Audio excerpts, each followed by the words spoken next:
Capítulo 13. Então, Enoque, passando ali, disse a Azaziel: Tu não obterás paz. Há uma grande sentença contra ti. Ele te amarrará. Socorro, misericórdia e súplica não estarão contigo por causa da opressão que tens ensinado. E por causa de todo ato de blasfêmia, tirania e pecado que tens mostrado aos filhos dos homens. Então, partindo dele, falei a todos juntos. E todos ficaram apavorados e tremeram. Abençoando-me por escrever para eles um memorial de súplica, para que eles pudessem obter perdão, e que eu fizesse um memorial de suas orações ascendendo diante de Deus do céu, porque eles, por si mesmos, desde então, não podiam dirigir-se a ele, nem levantar seus olhos aos céus por causa da infame ofensa pela qual foram julgados. Então eu escrevi um memorial de suas orações e súplicas, por seus espíritos, por tudo o que haviam feito, e pelo assunto de sua solicitação, para que obtivessem remissão e descanso. Procedendo nisso, eu continuei sobre as águas de Dambada, as quais estão à direita para o oeste de Armon, lendo o memorial de suas orações, até que caí adormecido.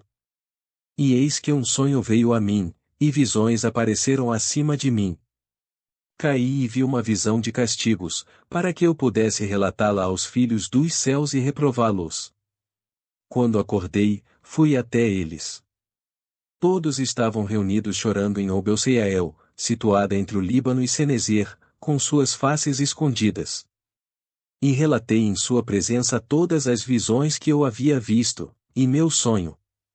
E comecei a pronunciar estas palavras de retidão, reprovando as sentinelas do céu. Capítulo 14. Este é o livro das palavras de retidão e de reprovação das sentinelas, as quais pertencem ao mundo, de acordo com o que ele, que é santo e grande, ordenou na visão. Percebi em meu sonho que eu estava então falando com a língua da carne, e com meu fôlego, que o poderoso colocou na boca dos homens, para que eles pudessem conversar com ele. Eu entendi com o coração.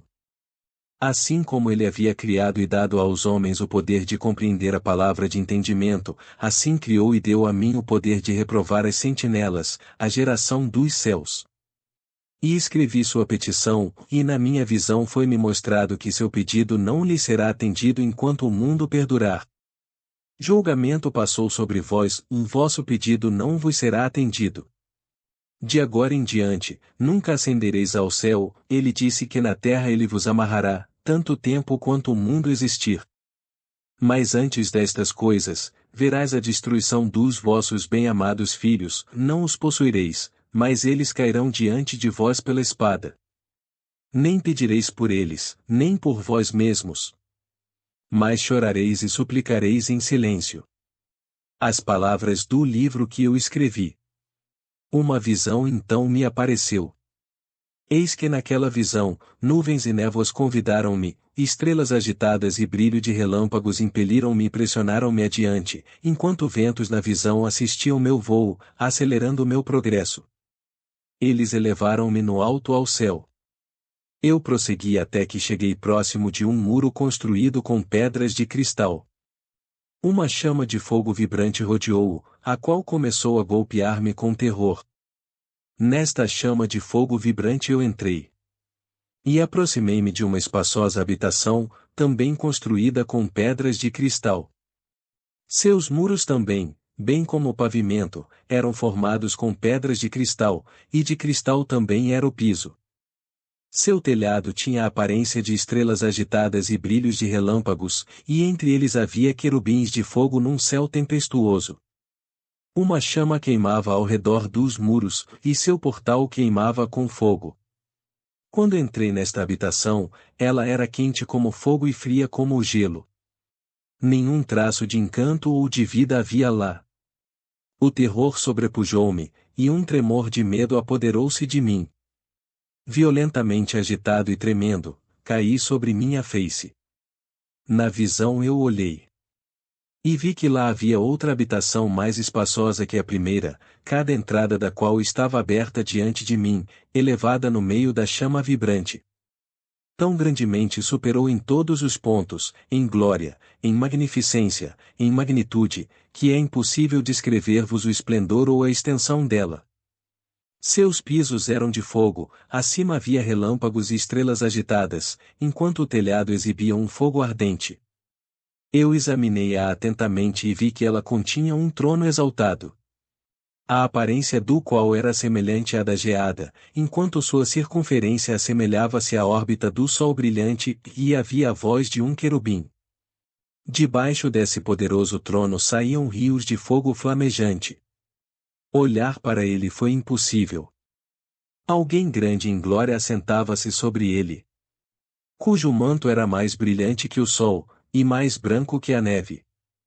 Nenhum anjo era capaz de penetrar para olhar sua face, o glorioso e efulgente, ou nem podia algum mortal vê-lo. Um fogo flamejante o rodeava a ponto também um fogo de grande extensão continuava a elevar-se diante dele, e de modo que nenhum daqueles que estavam ao redor dele era capaz de aproximar-se dele, entre as miríades de miríades que estavam diante dele. Para ele santa consulta era desnecessária. Contudo, o santificado, que estava próximo dele, não apartou-se dele nem de noite nem de dia, ou nem eram eles tirados de diante dele. Eu também estava tão adiantado, com um véu sobre minha face, e trêmulo. Então o Senhor, com sua própria boca, chamou-me, dizendo: Vá, aproxima-se aqui, Enoque, a minha santa palavra. E ele ergueu-me, fazendo aproximar-me, mesmo até a entrada. Meus olhos estavam dirigidos para o chão. Capítulo 15. Então, dirigindo-se a mim, ele falou e disse: Ouve, não te atemorizes, justo Enoque, tu escriba da retidão, aproxima-te para cá, e ouve minha voz. Vai, dize às sentinelas do céu, a quem te enviei para rogar por eles, tu deves rogar pelos homens, e não os homens por ti. Portanto, deves abandonar o sublime e santo céu, o qual permanece para sempre, o deitastes com mulheres, corrompestes-te com as filhas dos homens, tomastes para ti esposas, agistes igual aos filhos da terra, e gerastes uma ímpia descendência. Sois espirituais, santos, e possuidores de uma vida que é eterna, contaminastes-te com mulheres, procriastes em sangue carnal, cobiçastes o sangue de homens, e fizestes como aqueles que são carne e sangue fazem. Estes, contudo, morrem e perecem. Portanto, de agora em diante, eu dou-vos esposas, para que possais coabitar com elas, para que filhos nasçam delas, e que isto seja negociado sobre a terra. Mas desde o princípio, fostes feitos espirituais, possuindo uma vida que é eterna, e não sujeitos à morte para sempre. Portanto, eu não fiz esposas para vós, porque, sendo espirituais, vossa habitação está no céu. Agora, os gigantes que nasceram de espírito e de carne, serão chamados na terra de maus espíritos, e na terra estará sua habitação. Maus espíritos procederão de sua carne, porque foram criados de cima, ou dos santos sentinelas foi seu princípio e sua primeira fundação. Maus espíritos eles serão sobre a terra, e de espíritos da maldade serão chamados. A habitação dos espíritos do céu será no céu, mas sobre a terra estará a habitação dos espíritos terrestres, os quais são nascidos na terra. Os espíritos dos gigantes serão semelhantes às nuvens, os quais oprimem, corrompem, caem, contendem e confundem sobre a terra. Eles causarão lamentação. Nenhuma comida eles comerão, terão sede, e esconder-se-ão e não se levantarão contra os filhos dos homens e contra as mulheres, pois virão durante os dias da matança e da destruição,